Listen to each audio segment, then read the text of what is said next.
Bon, bonjour à tous. Merci beaucoup d'être présents parmi nous pour ce webinaire. Je vais commencer par me présenter rapidement.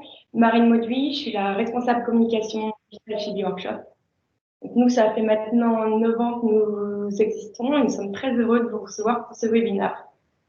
Donc, webinaire qui va commencer par une roadmap et stratégie JDE avec l'intervention de Paolo Moroni, donc directeur au produit et partenaire JDE Bois. Et ensuite, c'est Suzanne qui prendra le relais. Donc, Suzanne, consultante JDE Supply et Vente, avec une présentation des nouveautés et évolutions des tools de ces derniers mois. Donc, pour rappel, pour tout le monde, nous avons coupé les micros. Donc, si jamais vous souhaitez intervenir, il faudra le réactiver. Et il y aura un temps prévu pour ça à la fin. Vous pourrez poser toutes vos questions. Donc, Paolo, je te donne la parole.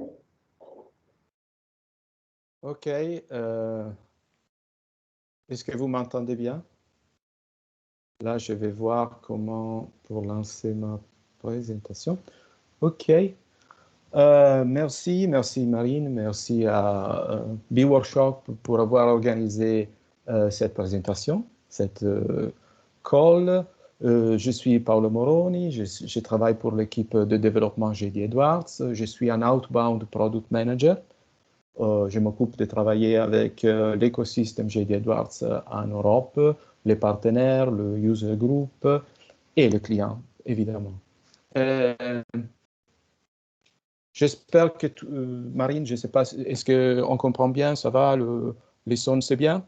De notre côté, en tout cas, c'est parfait. Oui, nous on entend bien, ouais. Parfait. Je vais présenter quelque chose qui n'est pas encore disponible dans les produits. Ça va dire que c'est encore planifié.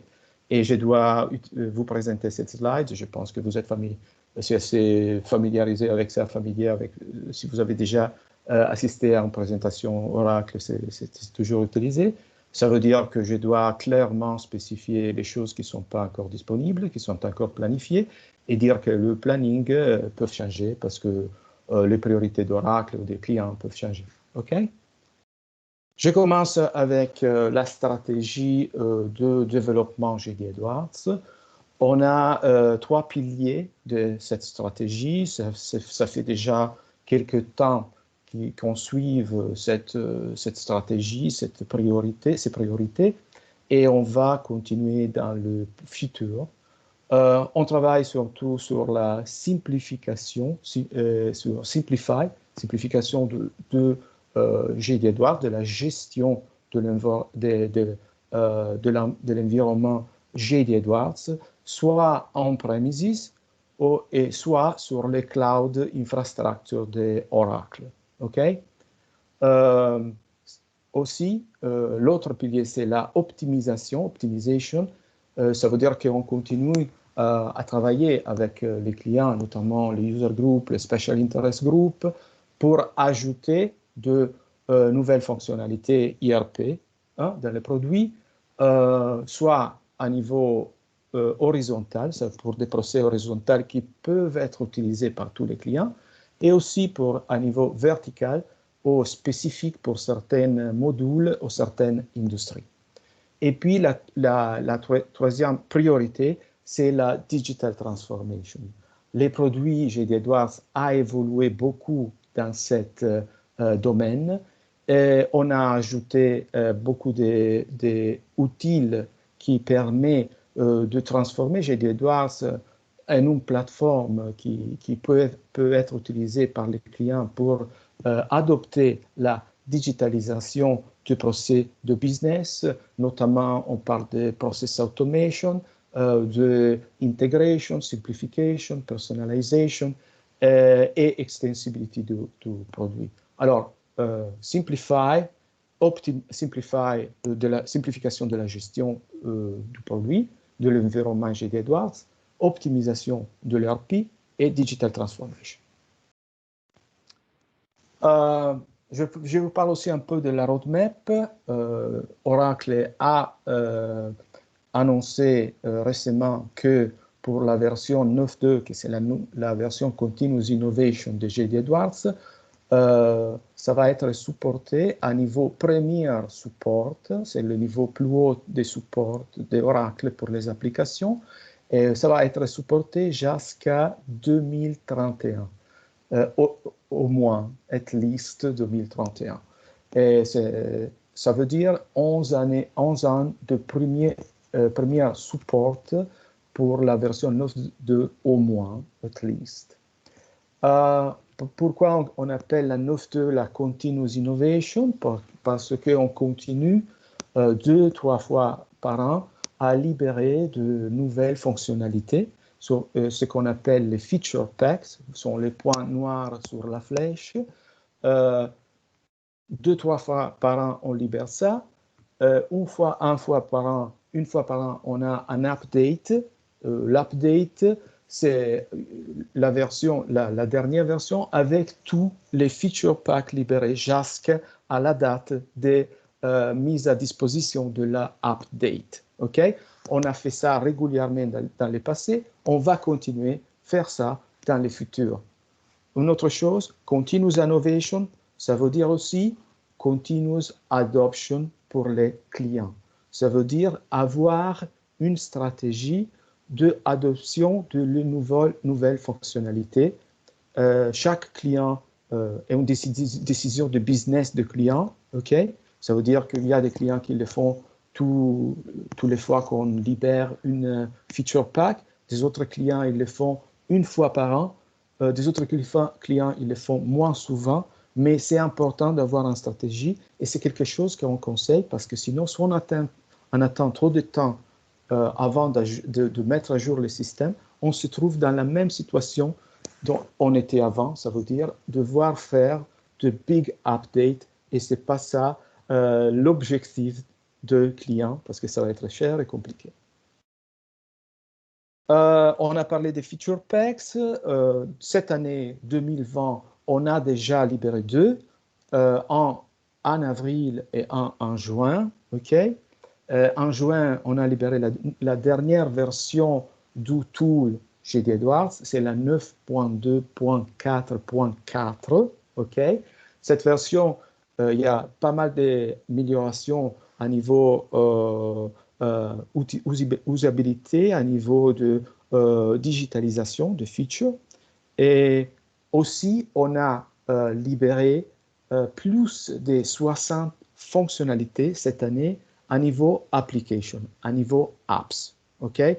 On verra un petit peu en détail ça, mais il y a aussi, on a travaillé avec les Special Interest Group de Quest, on a libéré la priorité numéro 1, les requirements numéro 1, le plus important pour les SIG Financial, et les deuxièmes pour les SIG Manufacturing. Okay? Avec tous ces feature packs qui arrivent, ces fonctionnalités qui sont disponibles, c'est très important d'avoir une communication ponctuelle entre l'équipe de développement GD Edwards et les clients. Okay? C'est pour ça qu'on a learnjd.com. C'est une information très importante. J'espère que vous l'utilisez déjà, mais s'il y a une chose que vous portez avec vous de ma présentation, bon, j'espère qu'il y en a plus, mais s'il y en a une, s'il vous plaît, learnjd.com.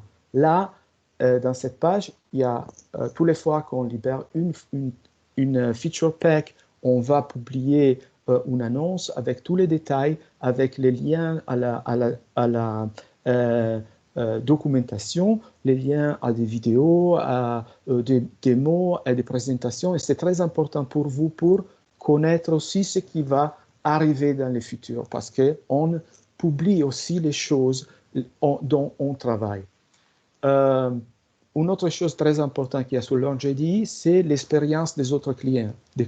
Ça veut dire des use cases qui sont dans la réalité utilisés par les clients. Et ça peut donner des idées pour vous, pour utiliser aussi l'orchestrator, par exemple, dans la digitalisation. C'est très intéressant aussi pour tous les clients.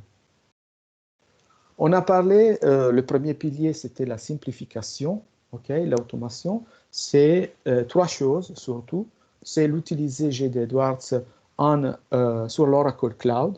Il y a assez de clients qui sont en train de migrer de on-premises ou de private cloud à Oracle Cloud. comme JD Edwards, comme équipe JD Edwards, on a travaillé avec les équipes techniques de cloud Oracle pour créer des outils qui peuvent être utilisés pour faire le deployment, pour faire la migration de JD Edwards, pour faire, par exemple, l'upgrade, passer à la nouvelle version au même temps que vous faites la migration à OCI. Très récemment, JD Edwards a été certifié pour l'Autonomous Database, que c'est le plus moderne database d'Oracle. Et c'est un passage intéressant. On est en train de travailler sur l'élasticité de Oracle Cloud Infrastructure, ça veut dire autoscale de ressources de Oracle Cloud qui dépend de la nécessité de JD Edwards. Une autre chose, on a parlé de continuous delivery, continuous innovation and continuous adoption. Ce qu'on veut faire, c'est on travaille pour réduire le temps nécessaire pour appliquer le feature pack dans votre environnement. On a travaillé beaucoup sur ça et on est en train de, on parlera aussi d'une chose qui est encore planifiée, que c'est l'automated testing framework. Et c'est l'automation d'outils, un peu plus ça après. Et puis, c'est la gestion de tous les jours ordinaire du système JD Edwards. On vient de libérer le Virtual Batch Queue, le Object Management Workbench, c'est maintenant enabled, ça peut être utilisé sur le web. Et aussi, on est en train de travailler sur des autres fonctionnalités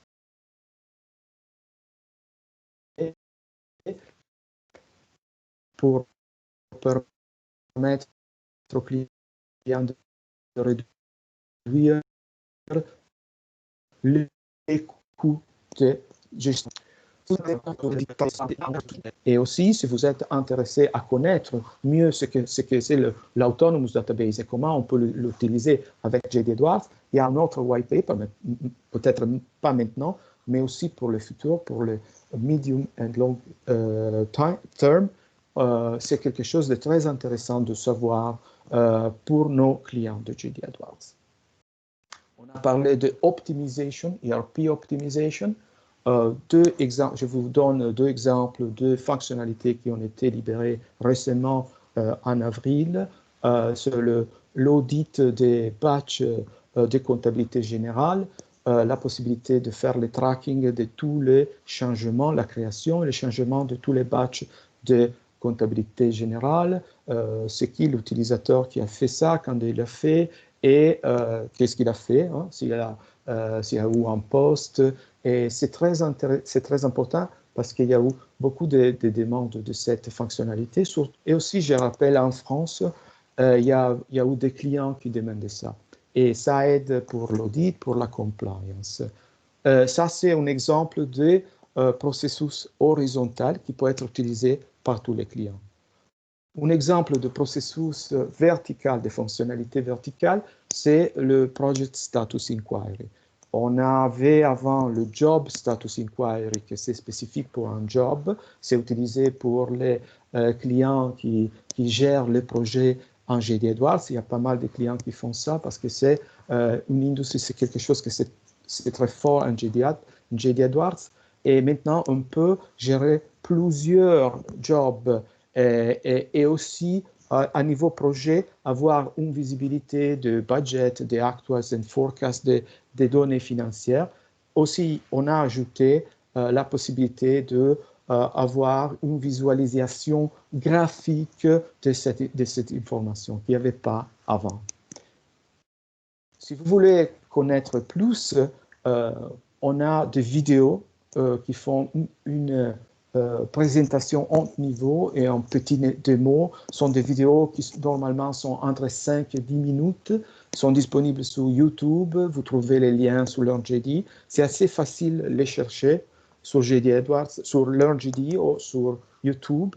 Comme vous pouvez voir, il y en a un sur le JD Edwards Project Status Inquiry avec Activity Rules and Ledger for Manufacturing, que c'est une autre fonctionnalité qu'on vient de mettre à disposition des clients. On a parlé aussi de la Digital Platform. On a parlé Digital Platform, surtout, c'est beaucoup de choses en JD Edwards.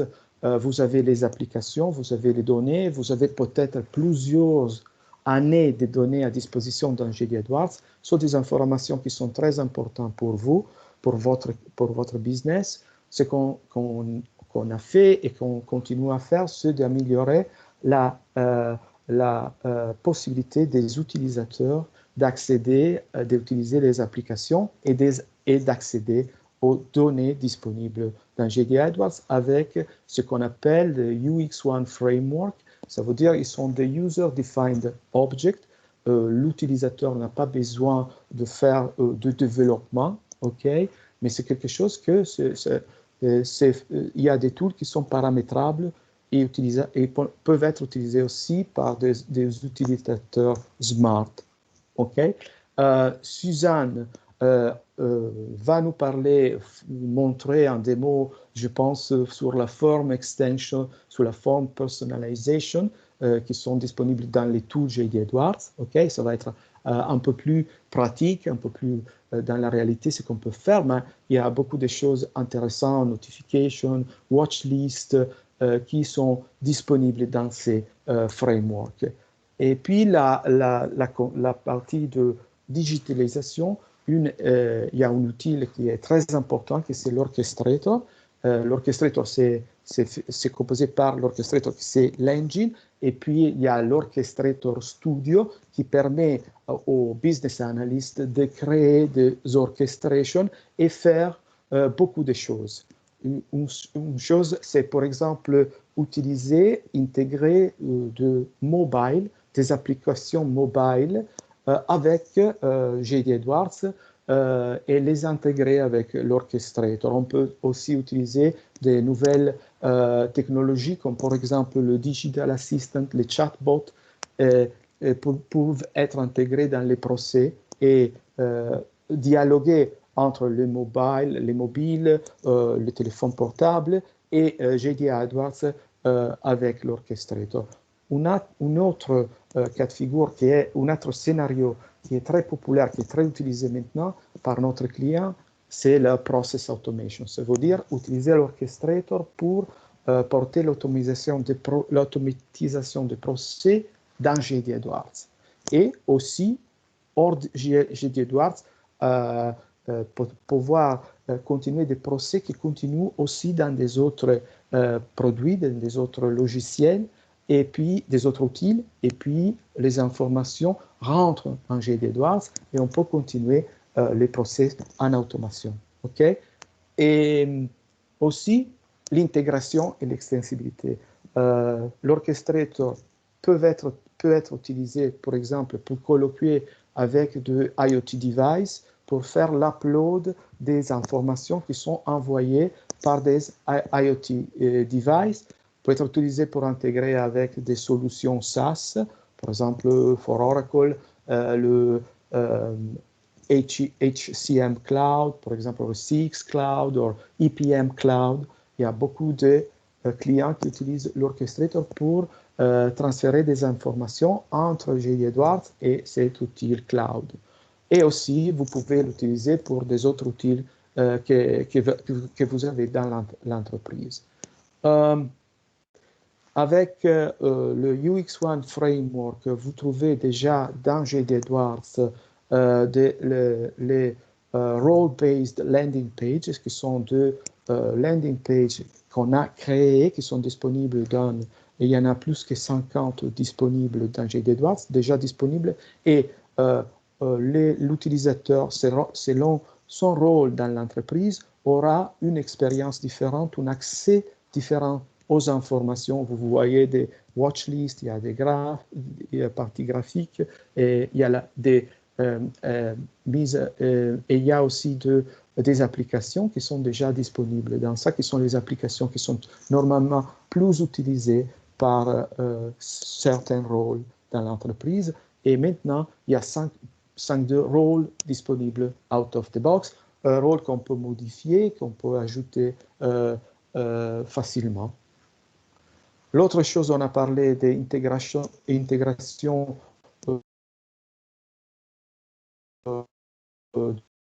de mobile apps avec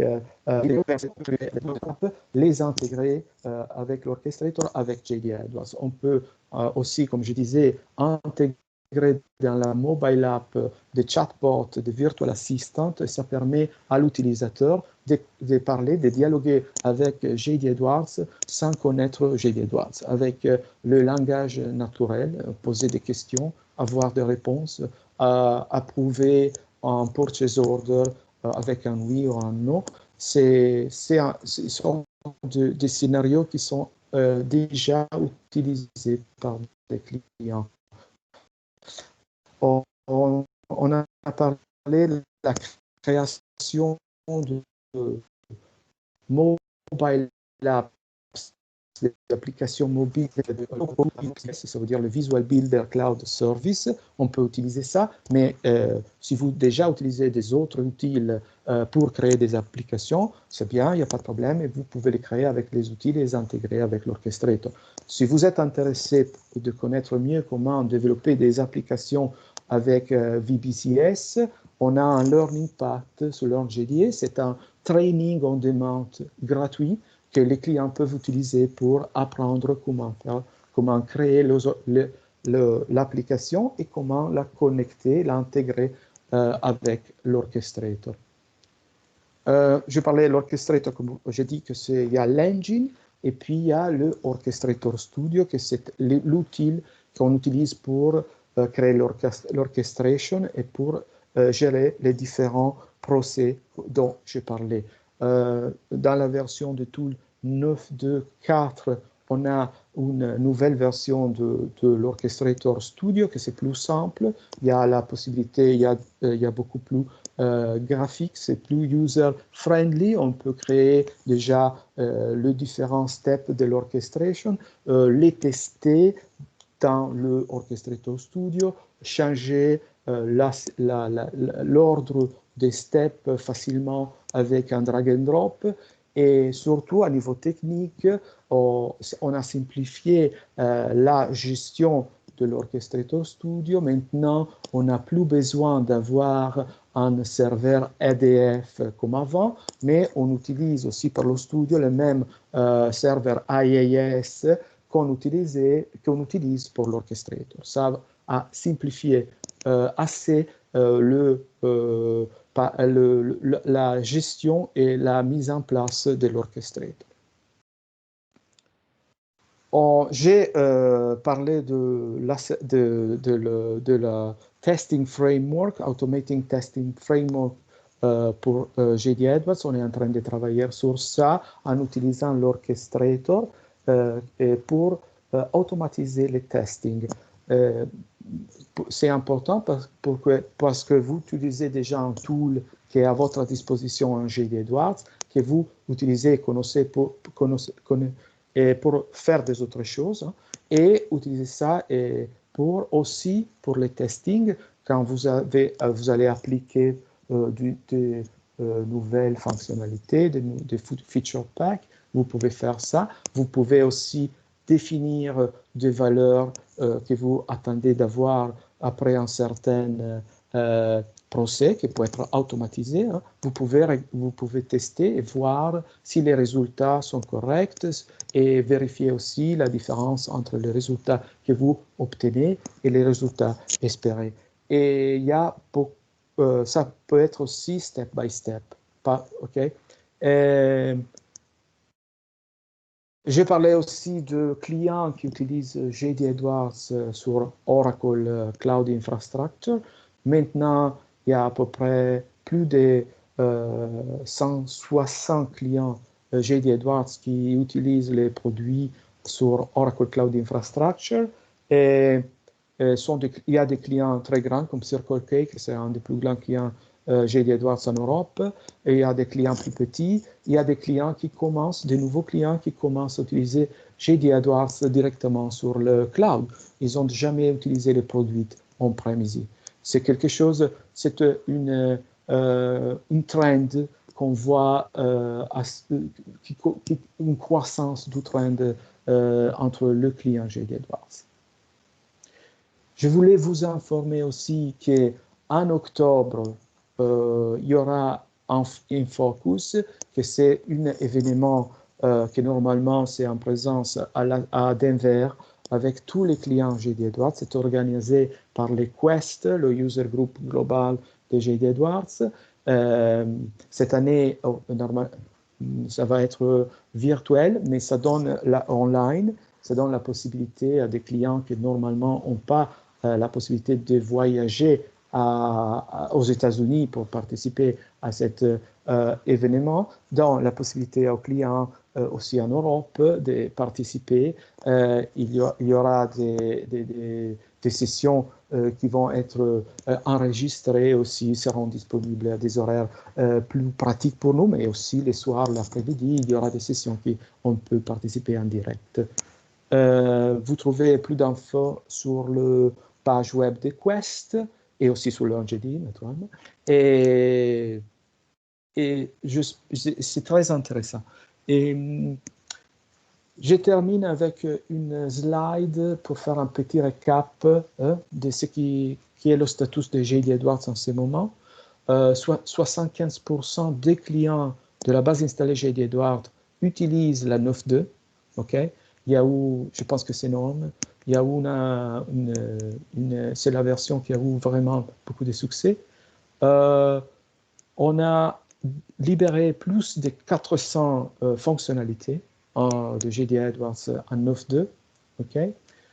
Il y a plus de 600 clients qui utilisent l'orchestrator déjà dans tous les beaucoup de différents use cases.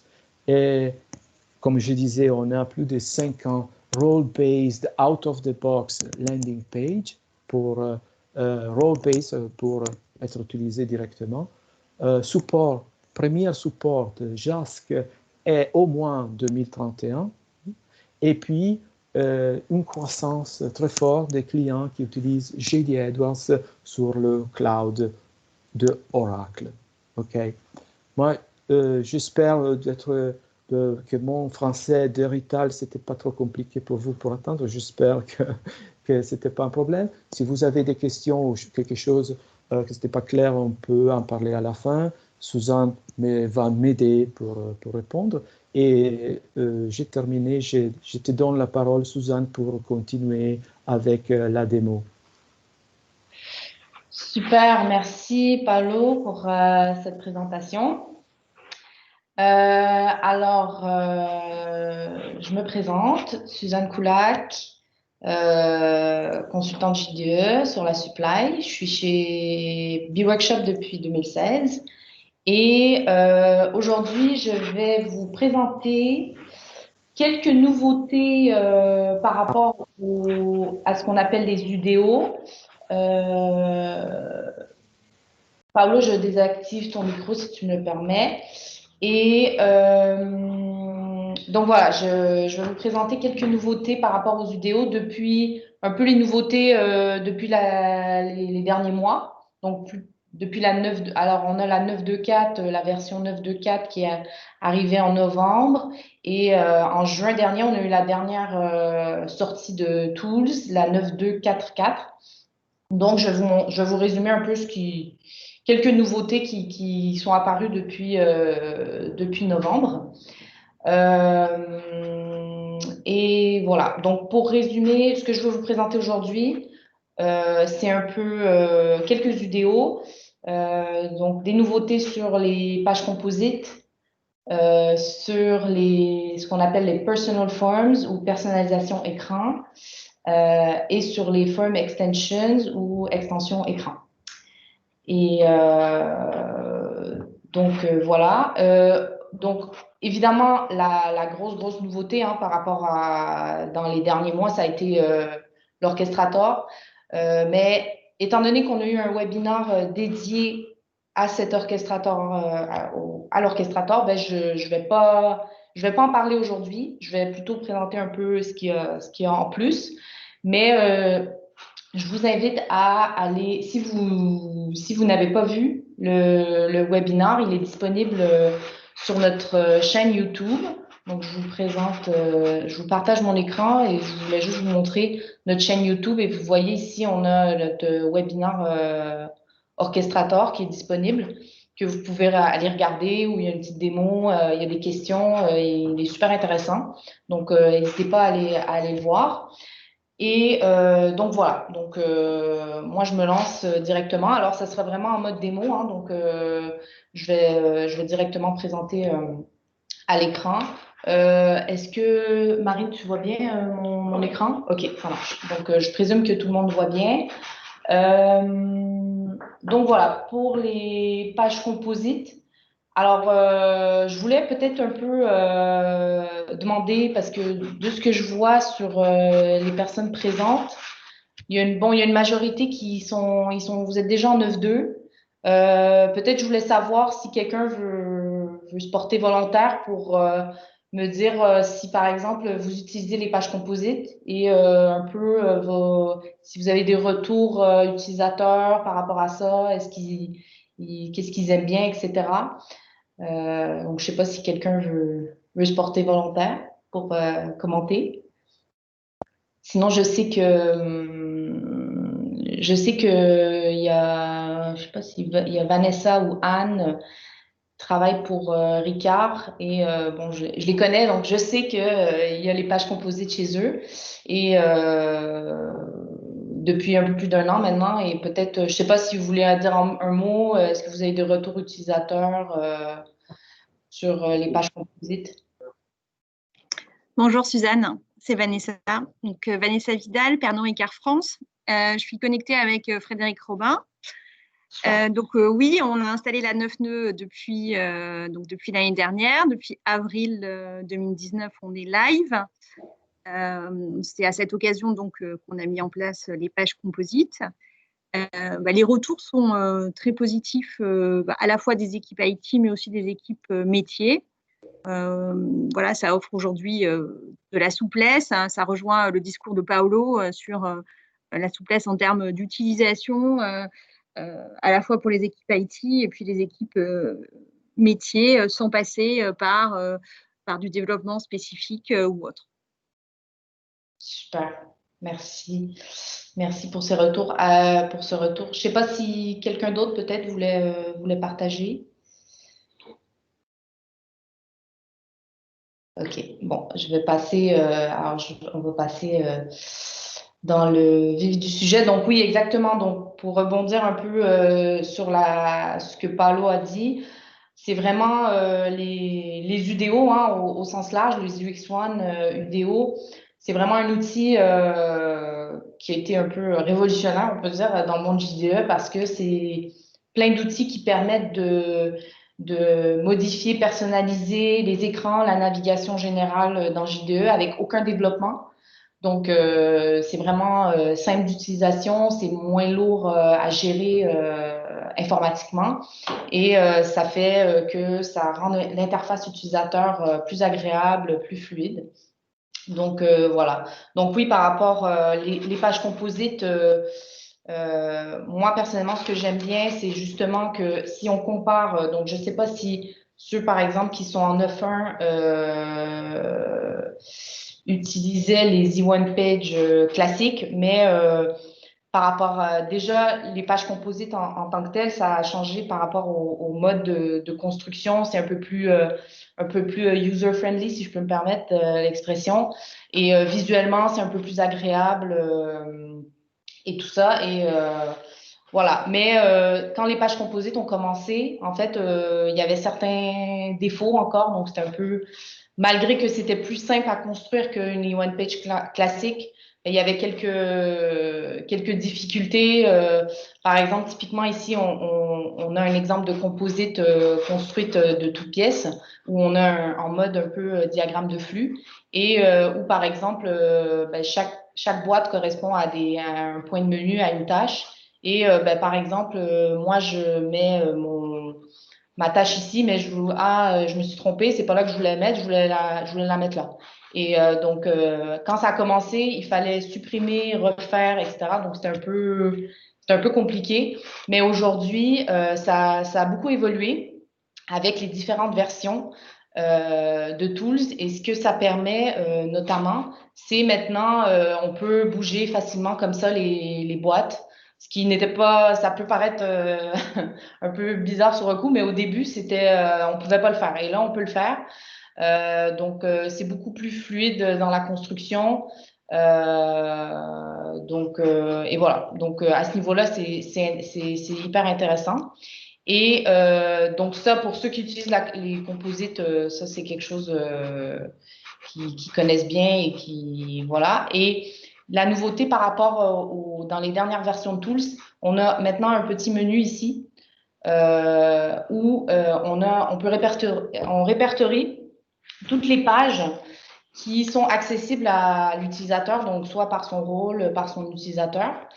Et donc, il y a une facilité, je pourrais dire, de recherche parce que, bon, peut-être un utilisateur peut avoir 2-3 pages. Donc, à ce moment-là, en visu, c'est assez simple à gérer. Mais pour quelqu'un, par exemple, quelqu'un de la DSI ou un rôle un peu plus qui englobe un peu plus de domaines ou de métiers, ben, des fois, ça peut être fastidieux de chercher, et typiquement, avant, ce qu'on pouvait faire, ben, ce qu'on devait faire pour trouver une niveau one page, ben, en gros, il fallait dérouler le petit carrousel là, et essayer de chercher la page qui nous convient. Et donc, aujourd'hui, il y a la possibilité de rechercher des pages, donc directement en tapant dans la barre de recherche. Et quand on trouve l'e-one page, on la sélectionne et ça apparaît directement sur notre écran. Donc, il y a ça. Il y a aussi une fonctionnalité, donc possibilité de faire des favoris avec mes pages. Et ça, ben, typiquement, si vous avez beaucoup de pages et que, bon, il n'y en a que quelques-unes que vous utilisez très fréquemment, ben, vous définissez des pages favorites et elles apparaissent directement à votre écran. Et ça, comment ça se paramètre? C'est ici au niveau du menu utilisateur, vous avez mon contenu, mes pages. Et là, vous cochez, c'est cocher, décocher ce que vous voulez voir en visu. Vous enregistrez et normalement, ça se met par défaut sur votre écran. Alors, à tout moment, vous pouvez revenir à toutes les pages en cliquant ici dans le menu et ça vous remet le menu avec toutes les pages. Alors, attention, les pages favorites, ce qu'on appelle mes pages, ça ne remplace pas la sécurité. Donc, s'il y a des pages que vous voulez gérer via sécurité, que vous les rendez inaccessibles, il faut vraiment le faire via l'écran de sécurité, là, le fameux P98-220U. Et voilà, donc ça ne remplace pas, mais visuellement, c'est un peu plus intéressant. Donc voilà, ensuite, donc, les pages composites, on a différents types, on peut dire. Donc, on a celle que je vous ai présentée au début, un peu en mode diagramme de flux qu'on construit un peu par nous-mêmes. Et après, aussi une nouveauté aujourd'hui, c'est qu'on peut construire des e-one page à partir directement de points de menu. Alors, oui, des fois, on se dit c'est bien de le faire en mode diagramme de flux, mais bon, des fois, c'est un peu plus long à faire, faut imaginer un peu le flux qu'on veut faire, etc. Alors que si on veut quelque chose, par exemple, si on veut vraiment demander aux utilisateurs si on veut éviter qu'ils passent par les menus parce qu'on sait que avec ce qu'on appelle le menu filtering et tout, ça peut être très lourd au niveau de la sécurité des menus, ça peut être très lourd à gérer. Donc, au lieu de gérer tout ça via ce qu'on appelle le menu filtering, ben, ce qu'on peut faire, c'est créer une e-one page, une page composite, pardon, avec directement à partir d'un point de menu. Donc là, je suis en mode édition, là, en mode création sur les pages composites. Donc, j'ai mon petit plus ici et j'ai différents types de composites. Et tout en bas, on a ce qu'on appelle le volet menu. Et donc, on lui met un nom. Donc, par exemple, moi, je mets manufacturing. Une description, c'est pas nécessaire. Et après, je mets une tâche. Alors, bon, ça m'a sauvegardé ma tâche. Et en fait, et vous faites OK.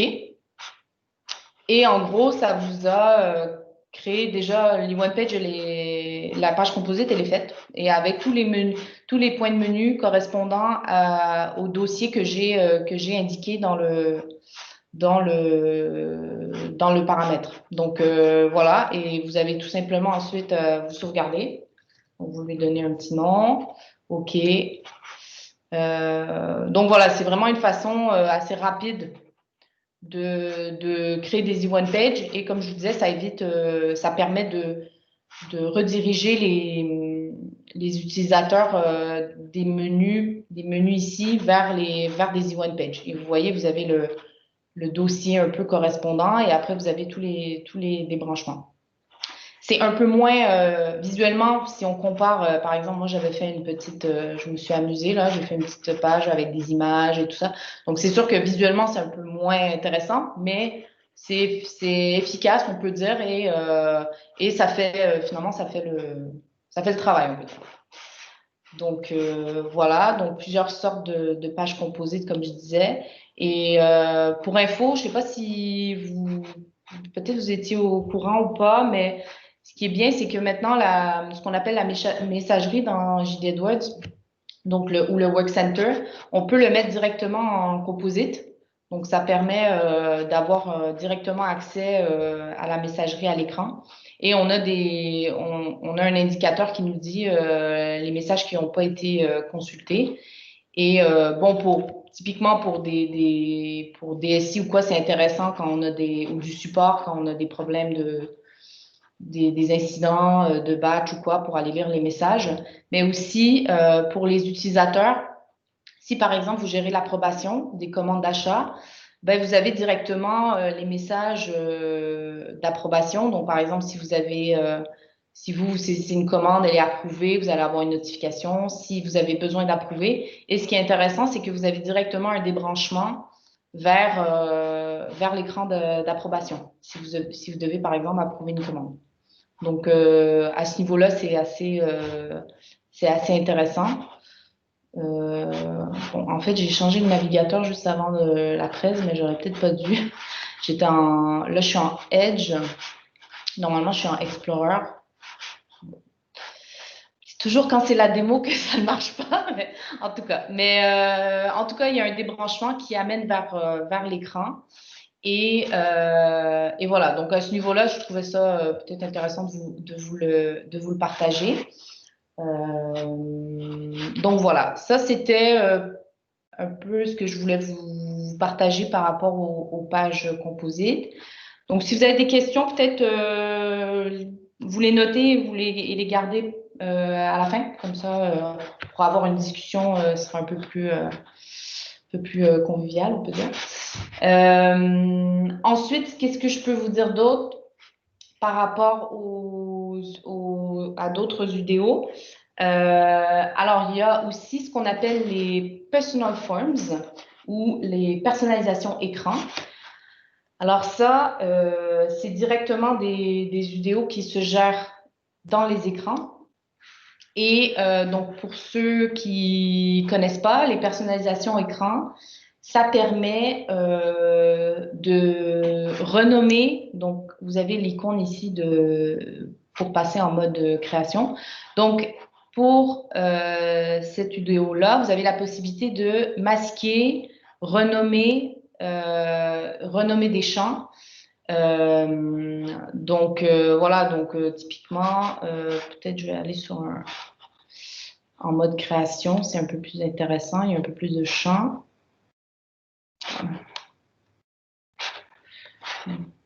Attendez, je change de navigateur.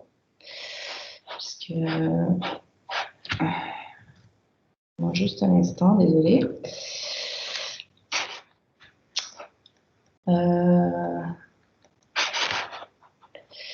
Attendez, je ferme ça. Et juste que je repartage.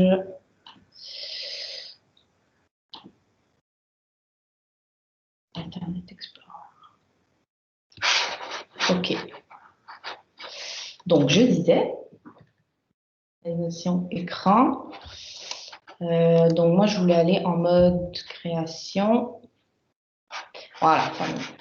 Et donc, par exemple, ici, parce qu'on sait que typiquement la fiche client, fiche fournisseur, ben, il peut avoir plusieurs champs qu'on veut pas, qu'on ne gère pas dans JDE, donc on peut tout simplement les masquer. Donc ça se fait assez facilement, voilà, et tous les champs masqués en fait vont apparaître ici dans l'onglet d'édition. Et on a la possibilité de renommer certains écrans. Donc voilà.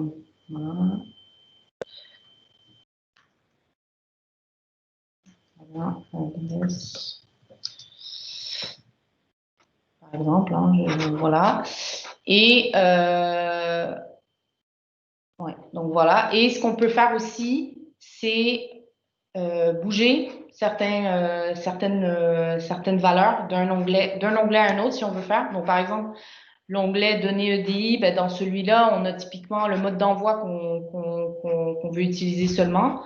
Mais au lieu de vraiment aller à chaque fois sur cet onglet-là, ben, on peut tout simplement le bouger. Donc, par exemple, moi, je veux le bouger soit au niveau de l'entête, ou si on veut le bouger d'un onglet à l'autre, il faut le monter, il faut le mettre dans l'entête et ensuite changer d'onglet et le mettre à l'endroit désiré. Donc voilà. Et on met les trois. En fait, il y a quand vous les déplacez, il y a trois cases à déplacer. Donc, il y a la description du champ, il y a le champ de saisie et éventuellement la description. Vous savez, surtout quand c'est une vidéo qui est rattachée, ben, il va afficher ici la description. Donc voilà, donc j'ai déplacé mon champ. Et là, une fois que j'ai terminé, je sauvegarde, je lui donne un nom. On va mettre, par exemple, voilà. Et alors ça, c'est quelque chose qui existe déjà. Alors la version exacte de Tools, je ne l'ai pas en tête, mais ça, c'était déjà quelque chose qui existait. Alors la nouveauté par rapport à cette UDO-là, c'est que maintenant, donc au début, on pouvait renommer le champ, mais ça ne gérait pas les traductions. Donc c'était un peu dommage pour, par exemple, des clients qui gèrent plusieurs filiales, plusieurs langues, etc. Ben, on renommait le champ, mais derrière, les utilisateurs anglophones, par exemple, ben, si on mettait le champ en français, ben, les utilisateurs anglophones, ils le voyaient en français aussi. Donc, c'était pas, pour la compréhension, c'était pas hyper efficace. Donc, maintenant, il y a la possibilité de gérer des traductions quand on renomme des champs. Donc là, j'ai publié mon vidéo. Et là, une fois quand on publie, il faut toujours passer par l'écran de le P98-220U, donc où on gère la sécurité, etc. Et les traductions, elles se gèrent ici aussi. Donc là, j'ai bien mon personal form qui est en attente. Donc moi, je vais aller dans Avancer traduction. Et là, quand c'est vide, ça veut dire qu'il n'y a pas de traduction qui est mise en place. Alors attention, les traductions standards, elles sont là. Hein. Elles sont pas, on peut pas les gérer, on peut pas les modifier. Mais quand on renomme des champs, ben, c'est à ce moment-là qu'on peut gérer aussi des traductions. Donc moi, je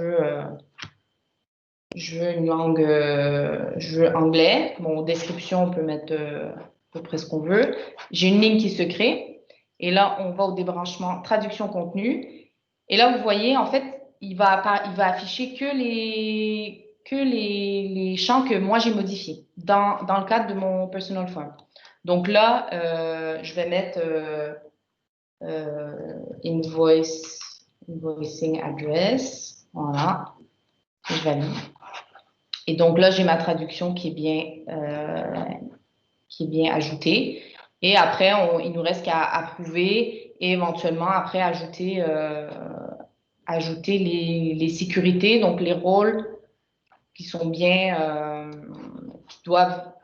à qui on veut bien afficher ce personal form, donc utilisateur ou rôle.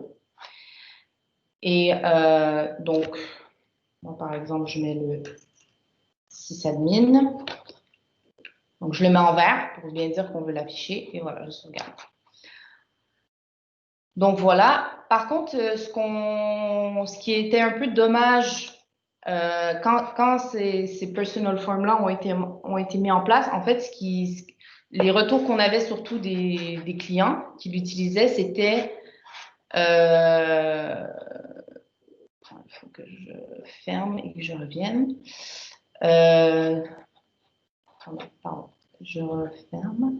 Oui, donc, ce que je disais, le retour souvent qu'on avait par rapport à ça, c'était oui, ok, c'est beau, on a une personnalisation, on peut masquer, renommer les champs, mais à tout moment, attendez, j'ai pas. Ah oui, attendez, je vais montrer, parce que là, je l'ai activé.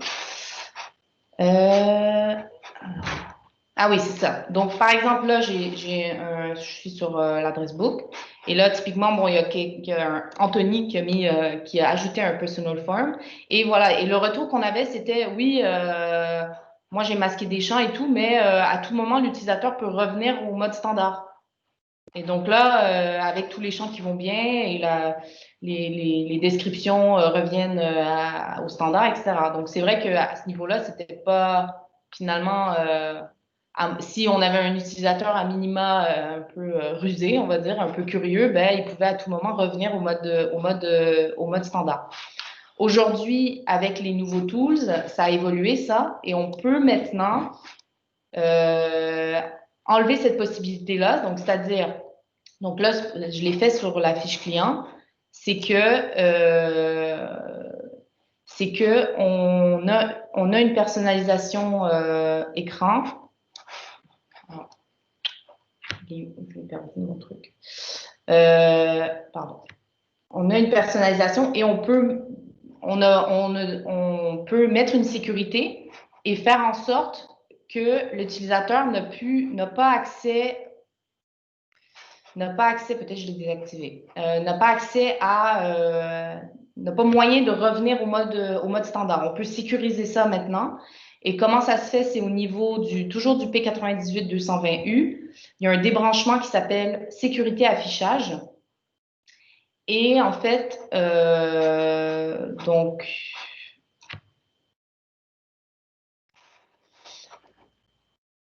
c'est cette ligne-là. Ah, c'est dans l'adresse book, ok, c'est pour ça que je ne le trouvais pas. Donc, ici, typiquement, donc moi, je rentre en mode révision. Et là, je ne sais pas si vous voyez ici, il y a un personal form que j'ai appelé défaut. C'est moi qui l'ai appelé comme ça. Et vous voyez que, en fait, l'utilisateur n'a pas la possibilité de changer. Donc, c'est vraiment, c'est que ce mode-là auquel il a accès. Et par exemple, typiquement, dans cet exemple-là, ce que j'ai fait, c'est que j'ai rapatrié, j'ai pris un code catégorie, je l'ai mis au premier onglet et je l'ai rendu obligatoire en plus. Parce que ça, c'est une autre possibilité dans le personal form. Et donc, typiquement, là, je suis en mode révision. Et là, étant donné que j'ai rendu obligatoire, ben, si je valide, ben, il va me dire blanc incorrect, il faut saisir cette information-là. Donc, ça, par rapport au personal form, c'est un changement assez intéressant parce que justement, ça évite le contournement. Et ça, comme je vous disais, ça se fait au niveau du P98-220U, donc un débranchement sécurité affichage. Et où, donc moi, c'est sur cet écran-là que je l'ai fait. Et comment ça fonctionne, c'est qu'il faut ajouter une ligne ici. Il faut indiquer donc l'écran et la version. Et il faut absolument dans le nom de l'objet, il faut mettre ce terme-là, étoile base. Et il faut passer ça en rouge. Donc, ce que ça fait, c'est que ça dit ben, le personal form par défaut qu'il y a dans cet écran-là, ben, c'est que lui qui pourrait être accessible. Donc, voilà. Donc, ça, c'était pour les personal forms. Et je vais terminer avec ce qu'on appelle les form extensions ou les extensions écran. Alors, ça, ce qui est intéressant sur cette vidéo-là, c'est que il y a quelques fonctionnalités qui sont communes au Personal Form. Donc, on a ici l'icône de extension.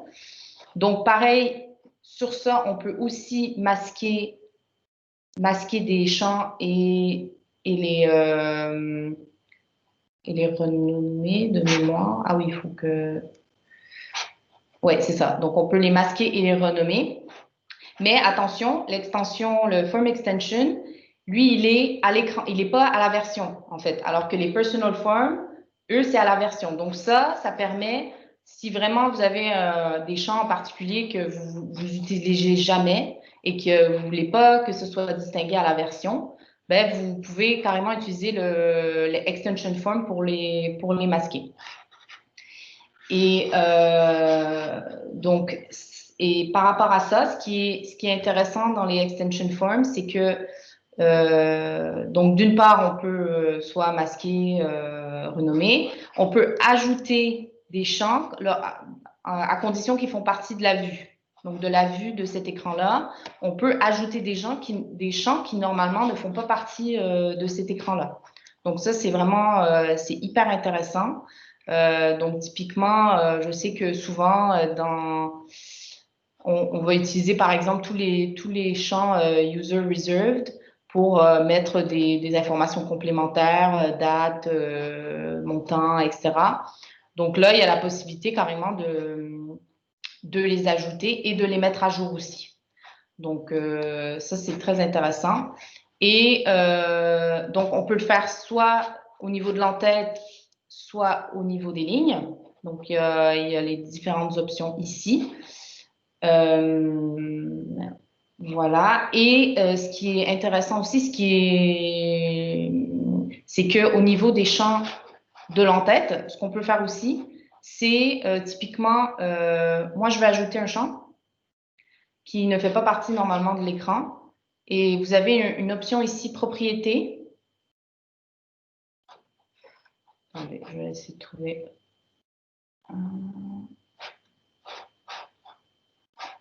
Attendez, peut-être j'ai pas le bon. Peut-être ça marche. C'est pas valable pour tous les champs. Oh, attendez, je vais agrandir.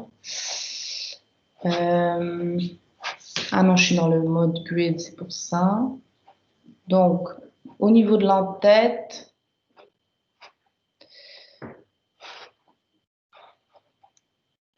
typiquement, je vais ajouter, je sais pas, le numéro d'acheteur. Hein, je mets un exemple. Et au niveau des propriétés, en fait, ce qu'on peut faire, c'est mettre des filtres carrément au niveau des filtres par défaut, au niveau de ces champs-là, et de dire, ben, je sais pas, moi, sur cet écran-là, on veut un numéro d'acheteur égal, plus grand, je sais pas. Et on peut faire ça avec tous les champs qu'on ajoute de la vue. On peut mettre des filtres qui vont s'appliquer de base quand on va faire la recherche sur cet écran-là. Et typiquement, si on veut, je sais pas moi, si on veut faire un filtre sur la société,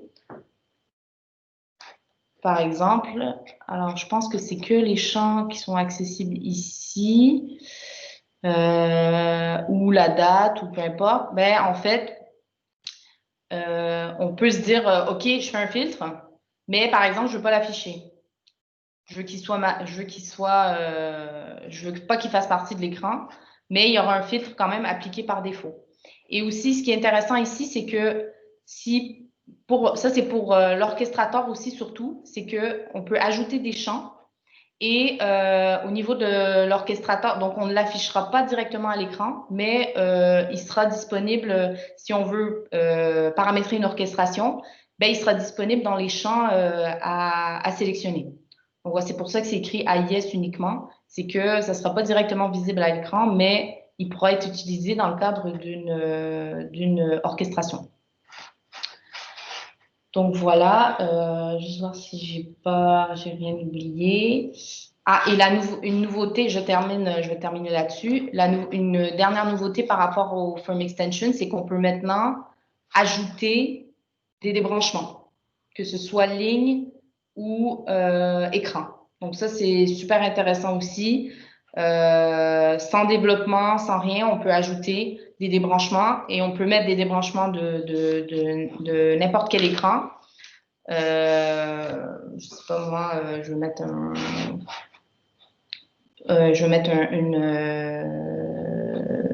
un débranchement, pardon, référence, cross-reference. Et après, ça va nous demander, OK, mais est-ce que vous voulez mapper les données par rapport aux données qu'on a ici? Donc là, vous savez, les références croisées, on a le ITM, line 8, etc. Ben, moi, je peux dire oui, je veux mapper sur mon article. Donc, on cherche ici l'article système. Alors, je ne sais plus s'il est là. Mais en gros, on mappe, ben moi, je veux mapper sur ça. Et normalement, quand on débranche, en fait, ça va faire le lien directement et ça va tomber, ça va ouvrir l'écran sur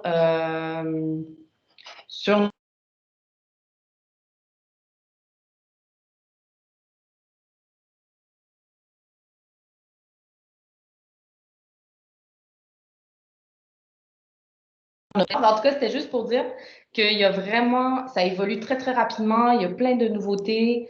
Il ne faut pas hésiter, justement. Des fois, on est en 9.2, mais on sait pas nécessairement ce que JDE peut faire au niveau des vidéos et tout ça. Donc, il ne faut pas hésiter à se renseigner, à nous contacter si vous voulez, si vous voulez de l'aide par rapport à ça. Et des fois, ça vaut vraiment la peine de faire une mise à jour. Si vous êtes en 9.2, mais par exemple en 9.2.3 ou quoi, pour des trucs comme ça, je pense que ça peut vraiment valoir la peine de faire une migration de tools pour ces fonctionnalités-là. Et donc voilà, j'espère que ça vous a plu. Et donc, je vais laisser, si jamais il y a des questions, n'hésitez pas à activer vos micros. Et voilà, on va répondre avec moi ou Paolo, dépendamment de la question. Voilà. Et merci beaucoup pour votre attention.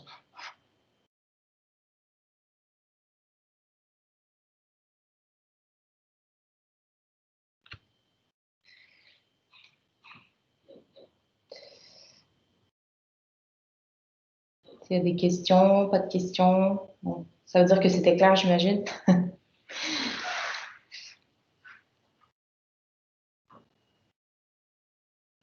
Donc voilà, donc peut-être Marine, je te laisse. S'il n'y a pas de questions, moi je voulais juste vous préciser deux choses. Donc mardi prochain, le 22, nous avons un nouveau webinaire qui sera cette fois-ci dédié à AllOut, donc un outil de gestion de la sécurité dans JDE.